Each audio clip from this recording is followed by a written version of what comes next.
Hello everyone, and welcome to the English Teacher's Guide for GCSE and A-level Poetry. This is everything you need to know about My Last Duchess by Robert Browning.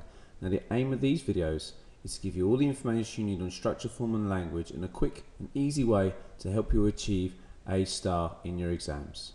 Now, very quickly, here's the poem itself, but I'm not going to be reading it out to you because there's no point. You should have looked at this poem twice, 3, 4 times already. You should already have your notes of analysis. This should just be me improving anything you don't already know. Now I love teaching this poem to GCSE and A-level pupils in particular because I feel it teaches them to read a poem carefully. Lots of people miss the basic meaning to this poem because they don't look at the poems line by line. They panic. They struggle to understand that you need to take in all the information, obviously in a quick time in the exam, but if you don't read the poems properly, you'll miss the main message. And this poem really teaches people how to do that.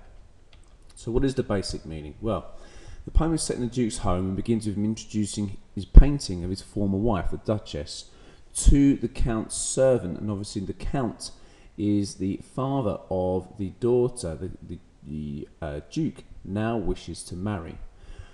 He boasts about the artist who painted the picture for him, and the Duke regales the story of his former wife and how she came to be his former wife. As he does this, he becomes increasingly angry because he feels that she at the very least has been unfaithful to the name and status that he has given her, and arguably he believes that she's been unfaithful. Because of this view, he orders her death.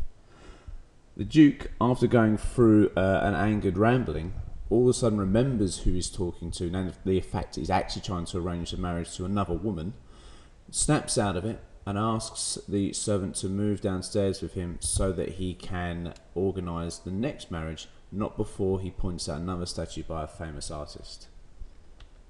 The form of this poem. So the poem is written as a dramatic monologue, which means that it's one character speaking at length.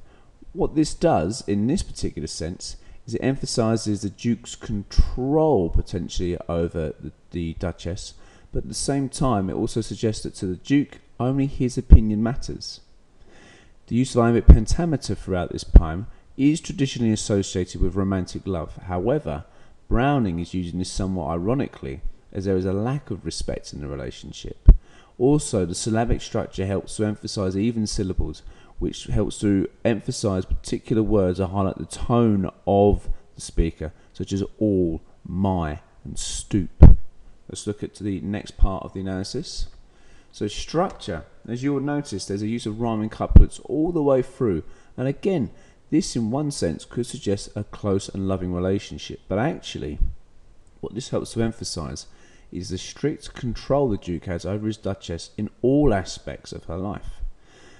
Again, the iambic pentameter also helps to do this, so it's a very rigid, almost imprisoned structure for the female. The use of one stanza, again linked with the fact that it's a dramatic monologue, emphasises once more an attempt to control. This is a really controlling speaker we have in this poem. The single stanza also helps to create almost like a rambling feel to this monologue, which is reinforced in the later use of enjambment to show a kind of a lack of control in regards to his anger towards his former wife. Dowry, if you'll notice later in the poem, is mentioned before the Count's daughter, which clearly highlights an order of importance that he's more interested in money than love. The repetition naming famous artists again suggests we have a Duke who is a consumerist, who is only bothered about nice things that he can possess and boast about, which suggests that he acquires art in the same way that he acquires women. Finally, let's look at some aspects of the language, but this isn't everything, but these are just some of the finer points to help you achieve perfect marks. The my is a possessive pronoun, and when we link that with last, it suggests not only a possessive person, but it's just a character who've had many wives previously. And it also emphasises a kind of lack of respect or lack of love towards a female. Oh, this is my last pair of trainers. This is my last Duchess. Suggesting there has been numerous amounts. Also, midway through the first part of the poem, it talks about the curtain which is drawn across the painting. So the curtain none drawn but I, which highlights that even in death, the Duke controls who has access to his wife, and it's this lack of perceived control that led to her death. A curtain also creates an impression of imprisonment and even death as you draw the curtain over something, draw the veil over something. So even the painting is forced to live in darkness by the Duke. So it's a very dark and sinister tone to this work. He talks about never needing to stoop, which means to lower himself, which creates the impression that Duke will not change for anyone. Therefore, if she will not give him the respect his ancient name deserves, or at least the respect he feels he should gain, or the priority over anybody else, then he must give command to die. He simply orders the end of someone's life. Finally, his 900-year-old gift that he offers her, his name, demonstrates that the status should be considered better than any other present. It also creates this sense of debt on her part, as the speaker feels his name has instantly made her a better person, a richer person. So, that's it. That's the basic meaning to the poem. That's A-star analysis for form, structure and language, whether you're at A-level or at GCSE. What you now need to do is to practice applying that information to your essays and to your work in the future.